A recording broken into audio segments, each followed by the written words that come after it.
Ah, Kaya mo kung game. game na. Okay.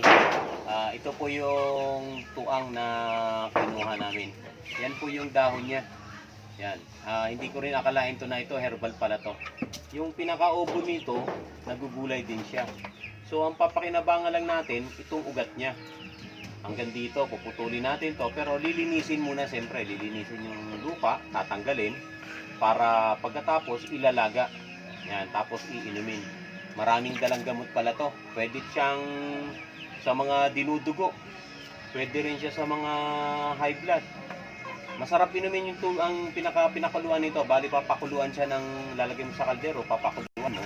Yung pinakuluan nito ayun ang iinumin. So the best siyang inumin, masarap. Parang mineral din ang lasa niya. Tubig na tubig. Medyo may slight din na konting lasa pero hindi ganoon ka ka-wide ang lasa niya, masarap. Yan po yung puno ng tuang kung tawagin. Ito. Yan. Mas the best to. Napakalaki ng ugat. Gagawin nito, pwede puputol-putulin, ilalaga. So, siyempre, lilinisin mo na. Normally. Yan. Ito po yung kung pangalan, tuang. Tuang na herbal to. Hindi pa tayo nasasakop ng mga Hapon sa panahon ng mga ninuno namin o ninuno natin, alam na nila tong gamot na to. Talagang ginagamit na tong gamot na to. Ulit ko para sa mga medyo yung pwede to. Okay, thank you very much. Maraming salamat.